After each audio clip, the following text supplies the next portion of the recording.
But Jesus spoke to them at once and said, "Don't be afraid," he said. "Take courage, I am here." Then Peter called to him, "Lord, if it's really you, tell me to come to you walking on the water." "Yes, come," Jesus said. So Peter went over to the side of the boat and walked on the water towards Jesus. But when he saw the strong wind and the waves, he was terrified and began to sink. "Save me, Lord," he shouted. Jesus immediately reached out and grabbed him. "You have so little faith," Jesus said. "Why did you doubt me?" So when Peter saw Jesus walking on the water, it seemed as if it increased his measure of faith in that moment.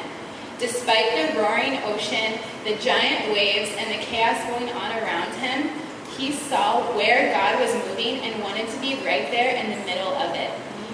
Seeing Jesus working gave him faith to believe that he could be a part of it too.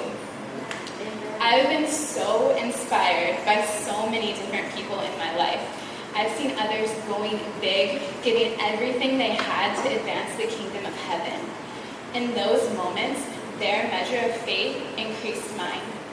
I have only been a Christian for 4 years, but I've decided that I was going to be the gnarliest Christian possible, following radically after Jesus. Every year so far, God has asked me to step out in a big leap of faith. And I want to elaborate on one of those because I feel like my journey through it was so much like Peter's short moments in Matthew 14.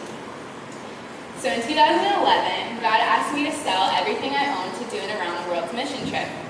At first, I was so encouraged and amped up to be just like the disciples, having no agenda besides what the Holy Spirit spoke to you that day and in that moment, and meeting people and encouraging dreams. I was so excited. I researched others who had done this before me, and it seemed so possible. Then I checked my bank account and read the amount of money I would need to raise, and I realized that I really would have to sell everything I owned, including my truck that I loved and most of my clothing. I also realized that I was giving up my finances to go to college the next semester and a home in Hawaii. And I would probably have to live in Tennessee, which was not appealing to me in the moment. I was 19 at the time and had been told my whole life that these were all necessities, that you had to go to college right after school, you had to get that job, you had to do what the American dream.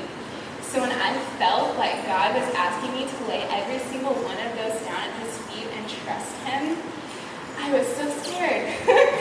My constant prayer was, "Lord, if this is your will, please give me a sign, or please send me confirmation, or just please speak to me audibly, God." I needed to know. This was from God. And, of course, he came through for me. I went to church services that I swear the pastor was speaking directly to me. I was given words and scriptures that matched up everything I was praying into. I was able to leave my nanny job where I was working 40 hours a week and only making $100 to live rent-free, and began working 40 to 60-hour weeks, doing as many different jobs as I could possibly take on. But I still doubted. I could see what Jesus was doing. I couldn't hear him audibly like Peter had the opportunity to, but I heard him saying, "Emily, walk out on the water with me." And in return, I was screaming, "Yes, Lord, I'm coming. I want to be a part of everything that you're doing. Don't leave me behind." But then I would look to my left, and I would see the waves and the ocean roaring, just like Peter did, and I would begin to sink.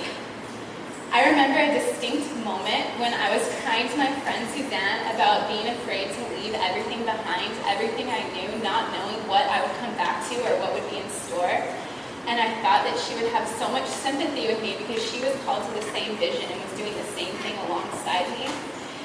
But instead, she looked me in the eye and she said, "Emily, I will leave you. I am not going to miss out on this adventure of a lifetime."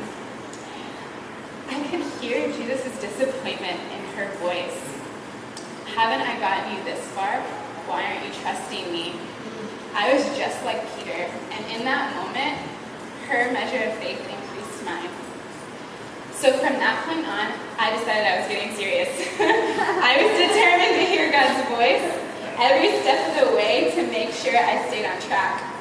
The only way I knew how to do this was to study his word, to fast, and to pray. I began a 21-day liquid fast, just like Auntie Heidi, but mine was all liquids. And it was super intense. I was hungry too, and just the things that God laid down on me were just so heavy that it really rocked me. And I cannot tell you that I ever heard his voice like completely audibly, but I knew that he spoke to me because it was a heart thing. I knew that he spoke to me because he reassured me. He gave me vision for the trip, reasons why I was going, and he even made me promises. He gave me a dream where I was standing up in the kingdom of heaven and I was walking towards him and I stood before him and me and Suzanne were standing side by side. I lifted out my hands and in it he placed a piece of paper and he said, "Emily, this is your message. This is what you are to do." And I opened it up and it said, "Encourage." And then in the dream he placed an armor upon me and Suzanne, he said, "Nothing can touch you." And then he told me the reason I was going was to inspire others to follow their dreams, and just as others had inspired me. I was to be an example of John 10:10 and live an abundant life. He also promised me that he'd bring me back with enough money to start over, that he'd give me a truck and my own studio. The only way I can describe to you how I heard his voice was because I became close to him. I intentionally sought to build a relationship with the creator of the universe. In John 10:27, it says, "My sheep listen to my voice, I know them, and they follow me." And it is so true. If you know God, you will hear his voice. So my departure date came, and I only had enough money to make it back to Tennessee, where my parents were living, and basically bum off of them until I had no idea when. But by this point, I was so sure that this was what I was supposed to do, that any voice of doubt was silenced by my faith. So I hopped on a plane to Australia and spent the first 2 weeks with Suzanne eating raw carrots and cheap Simon bowls because I was so worried about running out of money. My last day in Australia, I checked my email and saw an urgent message from my mom. I opened it and she told me that she received a check for $4,000 from Hope Chapel Community members for me. I was in pure shock. I was not expecting it at all, and I don't remember exactly what I did, but I'm pretty sure I jumped up and down on the bed praising Jesus. He had come through for me. I just had to take the leap of faith. He wanted to see that I would walk out on the water with him before he rescued me, just like he did for Peter. For the duration of that trip, we were provided for. I met the coolest people with amazing connections. I stayed on a vineyard, houses on the beach, waterfront property in Venice, and even somewhat of a mansion in Israel. I was living like a princess, even though I had so little money, because I was the daughter of the King of Kings. Even more important, I built forever friendships today that I still travel with me and Suzanne on our trips.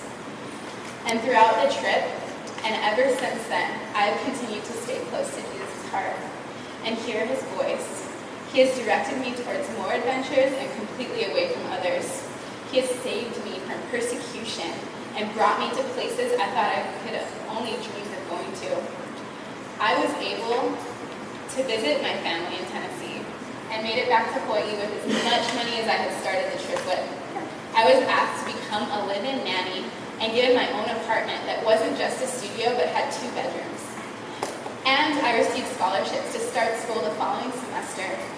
And I got an even sicker truck than before. Jesus gave me everything he promised, plus so much more. I wish I could tell you every story where he miraculously provided for me. That trip changed my life, and for the past 2 years, I've only tried to go bigger.